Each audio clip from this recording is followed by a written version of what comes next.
ಪ್ರಿಯ ನಿರೀಕ್ಷಕರೇ ನಮಸ್ಕಾರ. ಬೀರ್ಬಲ್ನ ವಿಶೇಷ ಕಾರ್ಯಕ್ರಮಕ್ಕೆ ಆತ್ಮೀಯವಾದ ಸ್ವಾಗತ. ವೀಕ್ಷಕರೇ, ಎಲೆಕ್ಷನ್ ಸಮಯ ಇದ್ದಕ್ಕಿದ್ದಂತೆ ಬಂಗಾಳದಲ್ಲಿ ಸೈನಿಕರು ಆಸ್ಪತ್ರೆಗೆ ದಾಖಲಾಗ್ತಾರೆ.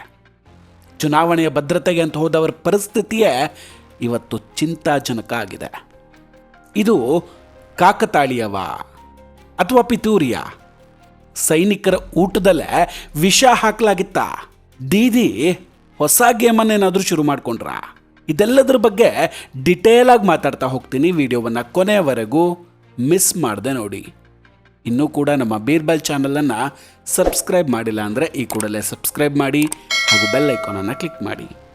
ವೀಕ್ಷಕರ, ಇತಿಹಾಸದಲ್ಲೇ ಪಶ್ಚಿಮ ಬಂಗಾಳದ ಚುನಾವಣೆಗಳು ನೆಟ್ಟಗೆ ಶಾಂತಿಯುತವಾಗಿ ನಡೆದಿದ್ದೇ ಇದ್ದಂಗಿಲ್ಲ.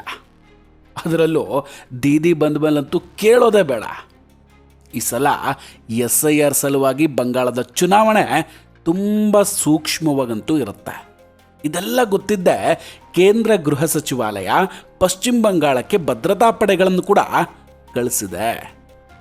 ಅದರ ವಿಡಿಯೋಗಳನ್ನು ಕೂಡ ಆಲ್ರೆಡಿ ನಾವು ಮೊದಲೇ ತೋರಿಸಿದ್ವಿ, ನೀವು ಕೂಡ ನೋಡಿರ್ತೀರ.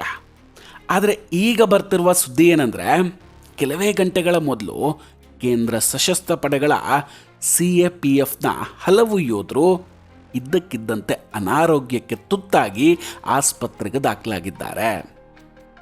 ಇದು ಕೇವಲ ಕಾಕತಾಳೀಯವ ಅಥವಾ ಇದರ ಹಿಂದೆ ಯಾವುದಾದ್ರೂ ದೊಡ್ಡ ಪಿತೂರಿ ಇದೆಯಾ? ನೋಡಿ, ಪಶ್ಚಿಮ ಬಂಗಾಳದಲ್ಲಿ ITBP ಪಡೆಗೆ ಸೇರಿದಂತಹ ಸುಮಾರು 28 ಯೋಧರು ಆಹಾರ ಸೇವಿಸಿದ ನಂತರ ತುಂಬ ಅಸ್ವಸ್ಥಗೊಂಡಿದ್ದಾರೆ. ಇವರಲ್ಲಿ 14 ಯೋಧರ ಸ್ಥಿತಿ ಅತ್ಯಂತ ಗಂಭೀರವಾಗಿದೆ, ತುಂಬ ಕ್ರಿಟಿಕಲ್ ಆಗಿದೆ ಅಂತ ಹೇಳಲಾಗ್ತಾ ಇದೆ.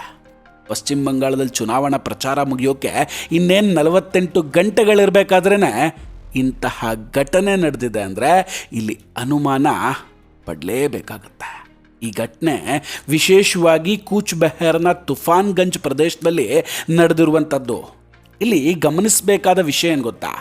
ಪಶ್ಚಿಮ ಬಂಗಾಳದ ಆಡಳಿತಾರೂಢ ತೃಣಮೂಲ ಕಾಂಗ್ರೆಸ್ TMC ಅಂದರೆ ಮಮತಾ ಬ್ಯಾನರ್ಜಿ ಅವರ ಪಕ್ಷ ಮೊದಲಿಂದಲೂ ಕೂಡ ತಮ್ಮ ರಾಜ್ಯದಲ್ಲಿ ಕೇಂದ್ರ ಪಡೆಗಳ ನಿಯೋಜನೆಯನ್ನು ವಿರೋಧ ಮಾಡ್ತಾನೇ ಬಂದಿದೆ.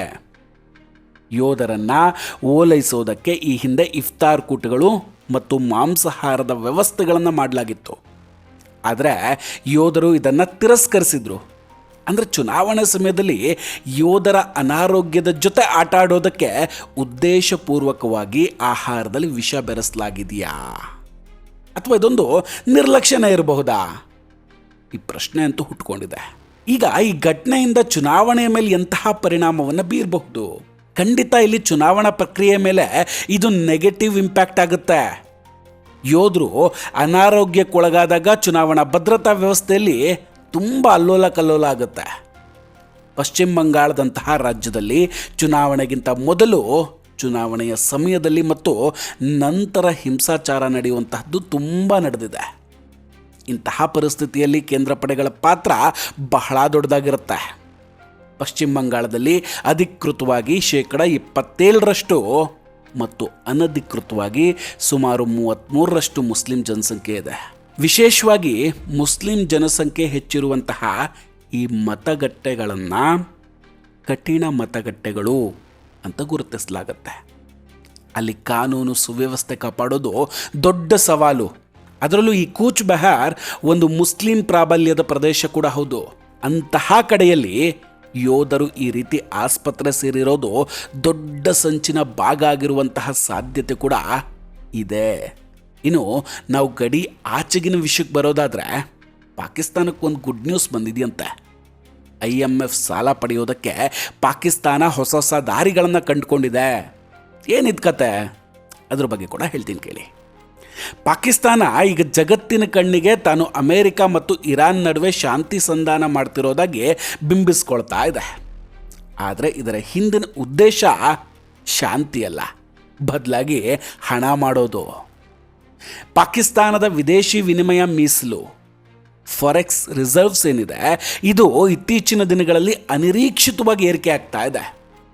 ಯಾವುದೇ ಹೊಸ ಕೈಗಾರಿಕೆಗಳು ಅಥವಾ ಉತ್ಪಾದನೆ ಹೆಚ್ಚಾಗದಿದ್ರೂ ಕೂಡ ಸಿಂಗಲ್ ಡಿಜಿಟ್ನಲ್ಲಿದ್ದಂತಹ ಅವರ ಮೀಸಲು ಡಬಲ್ ಡಿಜಿಟ್ಗೆ ಏರಿದ್ದು ಹೇಗೆ ಅನ್ನೋದು ಈಗ ಕುತೂಹಲ ಮೂಡಿಸ್ತಾ ಇದೆ.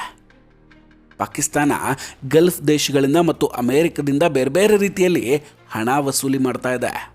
ಉದಾಹರಣೆಗೆ ಸೌದಿ ಅರೇಬಿಯಾ ಜೊತೆ ರಕ್ಷಣಾ ಒಪ್ಪಂದ ಮಾಡ್ಕೊಳ್ತಾರೆ. ಅದರ ಪ್ರಕಾರ ಸೌದಿ ಅರೇಬಿಯಾದ ಮೇಲೆ ದಾಳಿಯಾದಾಗ ಪಾಕಿಸ್ತಾನ ಸಹಾಯ ಮಾಡಬೇಕು. ಆದರೆ ಇತ್ತೀಚೆಗೆ ಇರಾನ್ ಸೌದಿ ಅರೇಬಿಯಾದ ಮೇಲೆ ದಾಳಿ ಮಾಡಿದಾಗ ಪಾಕಿಸ್ತಾನ ರಕ್ಷಣೆಗೆ ಧಾವಿಸೋ ಬದಲು ಶಾಂತಿ ಮಾತುಕತೆಯ ನಾಟಕ ಆಡಿ ಹಣ ಪಡೆಯುವಲ್ಲಿ ಬ್ಯುಸಿ ಆಗಿಬಿಟ್ಟಿದ್ದಾರೆ. ಸೌದಿ ಅರೇಬಿಯಾದಿಂದ ಈಗಾಗಲೇ $3 ಬಿಲಿಯನ್ ಹಣ ಪಡೆಯೋದಕ್ಕೆ ಪಾಕಿಸ್ತಾನಕ್ಕೆ ಅನುಮತಿ ಕೂಡ ಸಿಕ್ಕಿದೆ. ಅಮೆರಿಕದ ರಾಜಕೀಯ ಮತ್ತು ಡೊನಾಲ್ಡ್ ಟ್ರಂಪ್ ಅವರ ಕುಟುಂಬಕ್ಕೂ ಪಾಕಿಸ್ತಾನದ ಈ ವ್ಯವಹಾರಗಳಿಗೂ ಸಂಬಂಧ ಇದೆ ಅಂತ ಹೇಳಲಾಗ್ತಿದೆ. ನೋಡಿ, ಡೊನಾಲ್ಡ್ ಟ್ರಂಪ್ ಅವರ ಕುಟುಂಬದ ಹಿತಾಸಕ್ತಿಗಳು ಪಾಕಿಸ್ತಾನದೊಂದಿಗೆ ಕ್ರಿಪ್ಟೋ ಕರೆನ್ಸಿ ವ್ಯವಹಾರದಲ್ಲಿ ಬೆಸ್ಕೊಂಡಿದೆ ಅನ್ನೋ ಮಾಹಿತಿ ಕೂಡ ಇದೆ. ಪಾಕಿಸ್ತಾನದ ಸೇನಾ ನಾಯಕರು ಕ್ರಿಪ್ಟೋ ಕರೆನ್ಸಿ ವ್ಯವಹಾರಗಳಲ್ಲಿ ತೊಡಗಿಸಿಕೊಂಡಿದ್ದಾರೆ. ಜೊತೆಗೆ ಟ್ರಂಪ್ ಅವರ ಅಳಿಯ ಕೂಡ ಇದರಲ್ಲಿ ಭಾಗಿಯಾಗಿದ್ದಾರೆ ಅನ್ನೋ ಮಾಹಿತಿ ಇದೆ. ಅಮೆರಿಕಕ್ಕೆ ಇದರಿಂದ ಯಾವುದೇ ಲಾಭ ಇಲ್ಲದೇ ಇದ್ದರೂ ಟ್ರಂಪ್ ಕುಟುಂಬಕ್ಕೆ ದೊಡ್ಡ ಮಟ್ಟದ ಲಾಭ ಅಂತೂ ಆಗುತ್ತೆ. ಪಾಕಿಸ್ತಾನ ತನ್ನನ್ನು ತಾನು ಭಯೋತ್ಪಾದಕ ರಾಷ್ಟ್ರ ಅಲ್ಲ ಅಂತ ಬಿಂಬಿಸ್ಕೊಳ್ಳೋದಕ್ಕೆ ಪ್ರಯತ್ನ ಪಡ್ತಿದ್ರು ಅಲ್ಲಿಗೆ ಬರುವ ಹಣ ಜನಸಾಮಾನ್ಯರಿಗೆ ತಲುಪುವ ಬದಲು ಅಲ್ಲಿನ ಮಿಲಿಟರಿ ನಾಯಕರ ಮತ್ತು ರಾಜಕಾರಣಿಗಳ ಜೇಬ್ ಸೇರ್ತಾ ಇದೆ. ಈಗ ಮತ್ತೆ ಬಂಗಾಳದ ವಿಷಯಕ್ಕೆ ಬರೋದಾದರೆ ಕೂಚ್ ಬೆಹಾರ್ನಲ್ಲಿ ನಡೆದ ಈ ಘಟನೆ ರಾಜ್ಯದ ಇತರೆ ಕಡೆಗಳಿಗೂ ಮಾದರಿ ಆಗಬಹುದಾ ಅನ್ನೋ ಆತಂಕ ಈಗ ದೇಶದಲ್ಲಿ ಶುರುವಾಗಿದೆ. ಇದು ಅತ್ಯಂತ ಆತಂಕಕಾರಿ ವಿಷಯ ವೀಕ್ಷಕರೇ.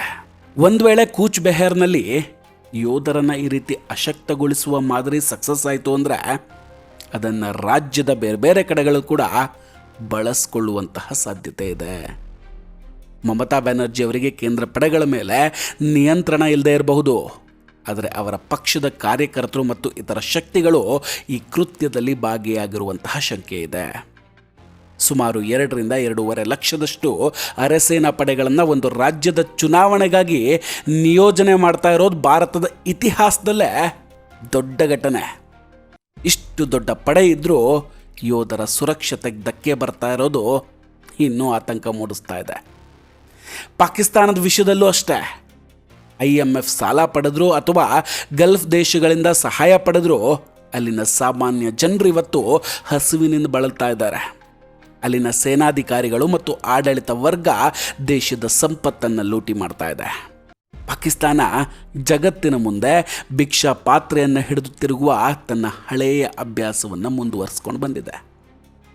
ಇದೆಲ್ಲದರಿಂದ ಅರ್ಥ ಆಗೋದೇನೆಂದರೆ ದೇಶದ ಆಂತರಿಕ ಭದ್ರತೆಯ ಮೇಲೆ ಆಕ್ರಮಣ ಮಾಡುವ ಪ್ರಯತ್ನಗಳು ವ್ಯವಸ್ಥಿತವಾಗಿ ನಡೀತಾ ಇದೆ. ಬಂಗಾಳದ ಯೋಧರ ಮೇಲಿನ ಈ ದಾಳಿ ಕೇವಲ ಆರೋಗ್ಯದ ಸಮಸ್ಯೆ ಅಲ್ಲ, ಇದು ನಮ್ಮ ಪ್ರಜಾಪ್ರಭುತ್ವದ ಮೇಲಿನ ದಾಳಿ ಅನ್ನೋದನ್ನು ನಾವು ಯಾವತ್ತೂ ಮರಿಬಾರ್ದು. ಅದೇ ರೀತಿ ಪಾಕಿಸ್ತಾನದ ಆರ್ಥಿಕ ಕುತಂತ್ರಗಳ ಬಗ್ಗೆ ಕೂಡ ಭಾರತ ಕೇರ್ಫುಲ್ ಆಗಿರಬೇಕು. ವೀಕ್ಷಕರೇ, ಇದೆಲ್ಲದರ ಬಗ್ಗೆ ನಿಮ್ಮ ಅಭಿಪ್ರಾಯ ಏನು? ದಯವಿಟ್ಟು ಕಮೆಂಟ್ ಮಾಡಿ ತಿಳಿಸಿ. ನಾವು ಕೊಟ್ಟಂತಹ ಮಾಹಿತಿಗಳು ನಿಮಗಿಷ್ಟ ಆಗಿದ್ದರೆ ವಿಡಿಯೋವನ್ನು ಲೈಕ್ ಮಾಡಿ ಹಾಗೂ ಶೇರ್ ಮಾಡಿ. ಇನ್ನೂ ಕೂಡ ನಮ್ಮ ಬೀರ್ಬಲ್ ಚಾನಲನ್ನು ಸಬ್ಸ್ಕ್ರೈಬ್ ಮಾಡಿಲ್ಲ ಅಂದರೆ ಈ ಕೂಡಲೇ ಸಬ್ಸ್ಕ್ರೈಬ್ ಮಾಡಿ ಹಾಗೂ ಬೆಲ್ ಐಕಾನನ್ನು ಕ್ಲಿಕ್ ಮಾಡಿ. ನಮಸ್ಕಾರ, ಟೇಕ್ ಕೇರ್ ಆ್ಯಂಡ್ ಬಾಯ್ ಬಾಯ್. ಮತ್ತೆ ಭೇಟಿಯಾಗೋಣ. ಜೈ ಹಿಂದ್.